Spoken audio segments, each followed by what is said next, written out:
ಹೈಕೋರ್ಟ್ನಲ್ಲಿ Darshan regular bale ಅರ್ಜಿ ವಿಚಾರಣೆ ನಡೀತಾ ಇದೆ. ವೈದ್ಯಕೀಯ ವರದಿಯನ್ನ ಸಲ್ಲಿಕೆ ಮಾಡಿದ್ದಾರೆ ಹಿರಿಯ ವಕೀಲ ಸಿ.ವಿ. ನಾಗೇಶ್. ಹೈಕೋರ್ಟ್ನಲ್ಲಿ ದರ್ಶನ್ ರೆಗ್ಯುಲರ್ ಬೇಲ್ ಅರ್ಜಿ ವಿಚಾರಣೆ ನಡೀತಾ ಇರೋದು. ಈಗ ವೈದ್ಯಕೀಯ ವರದಿಯನ್ನ ಸಲ್ಲಿಕೆ ಮಾಡಿದ್ದಾರೆ ದರ್ಶನ್ ಪರ ವಕೀಲರಾದಂತಹ ಸಿ.ವಿ. ನಾಗೇಶ್ ಅವರು. ವೈದ್ಯಕೀಯ ವರದಿಯ ಪರಿಶೀಲನೆ ಮಾಡ್ತಾ ಇದ್ದಾರೆ ನ್ಯಾಯಮೂರ್ತಿಗಳು. ಹೈಕೋರ್ಟ್ನಲ್ಲಿ ವಾದ ಪ್ರತಿವಾದ ಮುಂದುವರೆದಿದೆ. ದರ್ಶನ್ಗೆ ಯಾವಾಗ ಆಪರೇಷನ್ ಅನ್ನೋದು ಇನ್ನೂ ಕೂಡ ಸ್ಪಷ್ಟ ಆಗಿಲ್ಲ. ದರ್ಶನ್ ಸರ್ಜರಿಯ ಬಗ್ಗೆ ಯಾವುದೇ ಸ್ಪಷ್ಟ ಮಾಹಿತಿ ಇಲ್ಲ. ನೋಡಿ, ಹೈಕೋರ್ಟ್ಗೆ ಅರ್ಜಿ ಸಲ್ಲಿಕೆ ಮಾಡಬೇಕಾಗಿತ್ತು. ಯಾಕಂದ್ರೆ ದರ್ಶನ್ ಈಗಾಗಲೇ ಮಧ್ಯಂತರ ಬೇಲ್ ಮೇಲಿದ್ದಾರೆ. ಒಂದಷ್ಟು ಷರತ್ತುಗಳನ್ನು ವಿಧಿಸಿ ಅವರ ಅನಾರೋಗ್ಯದ ಕಾರಣದಿಂದ ಅವರಿಗೆ ಬೇಲ್ ಕೊಡಲಾಗಿದೆ, ಇಷ್ಟು ವಾರಗಳ ಕಾಲ ಅಂತ ಹೇಳಿ. ಏನು ನಡೀತಾ ಇದೆ ಪ್ರೋಸೆಸ್ ಅನ್ನೋದ್ರ ಬಗ್ಗೆ ಹೈಕೋರ್ಟ್ಗೆ ಅರ್ಜಿಯನ್ನು ಕೂಡ ಸಲ್ಲಿಸಬೇಕಾಗತ್ತೆ. ಏನು ಸ್ಟೇಟಸ್ಸು, ಯಾವ ರೀತಿ ಟ್ರೀಟ್ಮೆಂಟ್ ಆಗ್ತಾ ಇದೆ, ಇನ್ನು ಎಷ್ಟು ದಿನ, ಅದರ ಜೊತೆಗೆ ಆಪರೇಷನ್ ಯಾವಾಗ, ಎಲ್ಲ ವಿಚಾರಕ್ಕೆ ಸಂಬಂಧಪಟ್ಟಂತೆ ರೆಗ್ಯುಲರ್ ಬೇಲ್ ಅರ್ಜಿಯ ವಿಚಾರಣೆ ಈಗ ನಡೀತಾ ಇರೋದು ಹೈಕೋರ್ಟ್ನಲ್ಲಿ.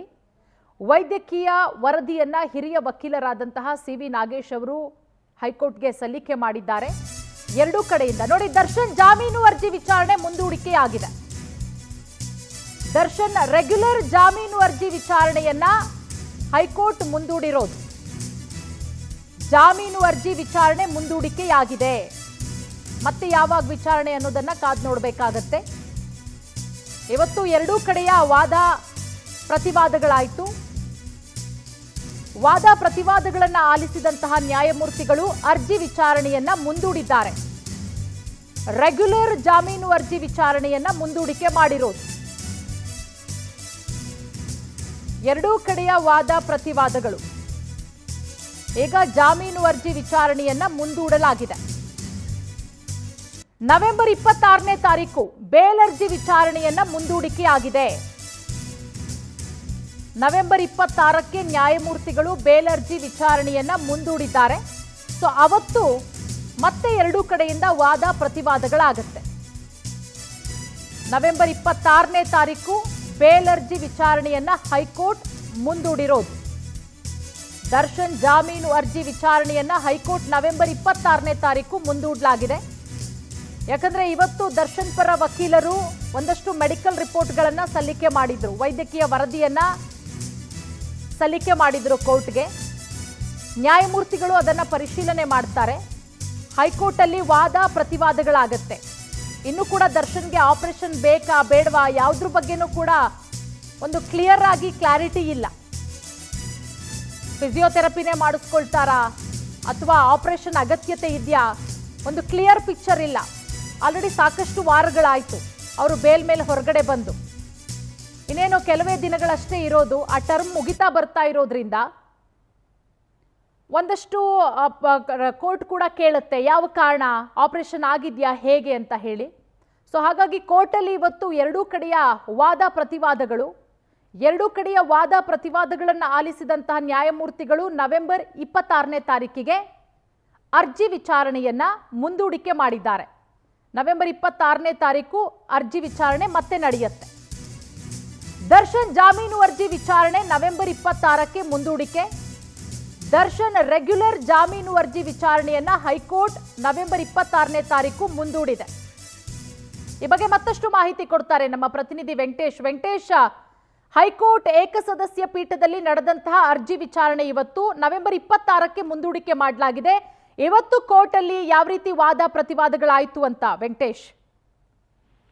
ಪೂರ್ಣಿಮಾ, ರೇಣುಕಾಸ್ವಾಮಿ ಕೊಲೆ ಪ್ರಕರಣ ಸಂಬಂಧಪಟ್ಟಂತೆ ನಟ ದರ್ಶನ್ ಅವರು ರೆಗ್ಯುಲರ್ ಬೇಲ್ಗೆ ಅರ್ಜಿಯನ್ನು ಕೂಡ ಸಲ್ಲಿಸಿದ್ರು. ಏನು ಮೊದಲನೇ ವಾರದ ಒಂದು ಮೆಡಿಕಲ್ ರಿಪೋರ್ಟ್ ಅನ್ನ ಕೊಡಬೇಕಾಗಿತ್ತು. ಆವತ್ತಿನ ದಿನಾನೇ ಕೂಡ ಇವರು ಒಂದು ರೆಗ್ಯುಲರ್ ಬೇಲ್ಗೂ ಕೂಡ ಅರ್ಜಿಯನ್ನ ಹಾಕೊಂಡಿದ್ರು. ಅದಾದ ಬಳಿಕ 20ನೇ ತಾರೀಕಿಗೆ ಒಂದು ಅರ್ಜಿ ವಿಚಾರಣೆಯನ್ನು ಕೂಡ ಮುಂದೂಡಿತ್ತು. ಇವತ್ತು ಮತ್ತೆ ಅರ್ಜಿ ವಿಚಾರಣೆ ಬರ್ತಿದ್ದಂಗೆ ಏನು ಈ ಮೆಡಿಕಲ್ ರಿಪೋರ್ಟ್ ನ ಆಧಾರದ ಮೇಲೆ ಏನು ಒಂದು ಮಧ್ಯಂತರ ಜಾಮೀನನ್ನು ಪಡೆದುಕೊಂಡಿದ್ರು, ಆ ಆಧಾರದ ಮೇಲೆ ಮತ್ತೆ ಅವರಿಗೆ ಜಾಮೀನನ್ನು ಕೊಡಬೇಕಂತ ಹೇಳಿ ಕೇಳಿದ್ರು. ಅದೇ SP ಪ್ರಸನ್ನ ಕುಮಾರ್ ಅವರು ಕೂಡ ಅದಕ್ಕೆ ಆಕ್ಷೇಪಣೆಯನ್ನು ಸಲ್ಲಿಸಿದ್ರು. ಈ ಹಿಂದೆ ಮೆಡಿಕಲ್ ರಿಪೋರ್ಟ್ ಕೊಟ್ಟಂತ ಸಂದರ್ಭದಲ್ಲಿ ನ್ಯಾಯಾಲಯಕ್ಕೆ ಸಬ್ಮಿಟ್ ಮಾಡಿದ್ರು. ಆದ್ರೆ SPP ಅವರಿಗೂ ಕೂಡ ಈ ಒಂದು ಮೆಡಿಕಲ್ ರಿಪೋರ್ಟ್ ನ ಒಂದು ಪ್ರತಿಯನ್ನ ಕೊಡಬೇಕಾಗಿತ್ತು, ಅದನ್ನು ಕೂಡ ಕೊಟ್ಟಿರಲಿಲ್ಲ. ಇವತ್ತು ನ್ಯಾಯಾಧೀಶರು ಕೂಡ ಅವರಿಗೆ ಒಂದು ರಿಪೋರ್ಟ್ ಅನ್ನ ಕೂಡ ಕೊಡಬೇಕಂತ ಹೇಳಿ ಕೂಡ ಸೂಚಿಸಿದ್ರು. ಆ ಹಿನ್ನೆಲೆಯಲ್ಲಿ ಈಗ ಸದ್ಯಕ್ಕೆ ಗೊತ್ತಾಗ್ತಾ ಇರೋದೇನಂತ ಹೇಳಿದ್ರೆ, ಇಲ್ಲಿವರೆಗೂ ಕೂಡ ನಟ ದರ್ಶನ್ ಅವರಿಗೆ ಯಾವ ರೀತಿಯಾದಂತಹ ಒಂದು ಟ್ರೀಟ್ಮೆಂಟ್ ಆಗಿದೆ ಅನ್ನೋದು ಕೂಡ ಅಲ್ಲಿ ಸ್ಪಷ್ಟವಾಗಿ ಉಲ್ಲೇಖವನ್ನ ಮಾಡಿರ್ತಾರೆ. ಅದು ಕೂಡ ಈಗ ಗೊತ್ತಾಗುತ್ತೆ. ಅಂದ್ರೆ ಆಪರೇಷನ್ ಅನ್ನ ದಿನಾಂಕವನ್ನು ನಿಗದಿ ಮಾಡಿದ್ದು ಯಾವತ್ತು ಮಾಡಬೇಕಾಗಿತ್ತು, ಮತ್ತೆ ಏನೆಲ್ಲ ಟ್ರೀಟ್ಮೆಂಟ್ ಕೊಟ್ಟಿದ್ದಾರೆ, ಫಿಸಿಯೋಥೆರಪಿಯನ್ನ ಮುಂದುವರಿಸಬೇಕಾ, MRI ಆಗಿರ್ಬೋದು, CT ಸ್ಕ್ಯಾನ್ ಆಗಿರ್ಬೋದು, ಬ್ಲಡ್ ರಿಪೋರ್ಟ್ ಗಳಾಗಿರ್ಬೋದು, ಎಲ್ಲವನ್ನು ಕೂಡ ಈ ಒಂದು ವರದಿಯಲ್ಲಿ ಉಲ್ಲೇಖ ಮಾಡಿದ್ರು.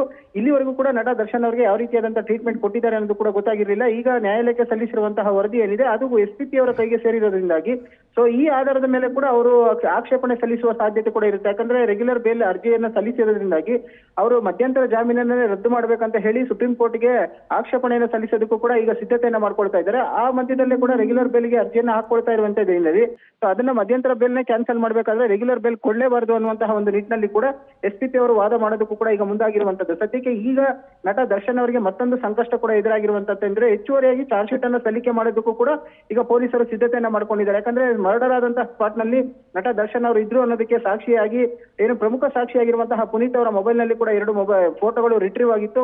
ಸೊ ಅದು ಕೂಡ FSL ವರದಿಯಲ್ಲಿ ಈಗ ಸಿಕ್ಕಿರೋದು. ಈಗ ಪೊಲೀಸರ ಒಂದು ತನಿಖೆ ಕೂಡ ಮತ್ತಷ್ಟು ಒಂದು ಪುಷ್ಟಿಯನ್ನು ಕೊಡ್ತಾ ಇರುವಂತದ್ದು. ಆ ಹಿನ್ನೆಲೆಯಲ್ಲಿ ಈಗ ನಟ ದರ್ಶನ್ ಅವರಿಗೆ ಕೂಡ ಜಾಮೀನನ್ನು ಕೊಡಬಾರದು ಅನ್ನುವಂತ ನಿಟ್ಟಿನಲ್ಲಿ ಹೆಚ್ಚುವರಿಯಾಗಿ ಚಾರ್ಜ್ ಶೀಟ್ ಅನ್ನು ಸಲ್ಲಿಕೆ ಮಾಡ್ತಾ ಇದ್ದಾರೆ ಪೂರ್ಣಿಮಾ.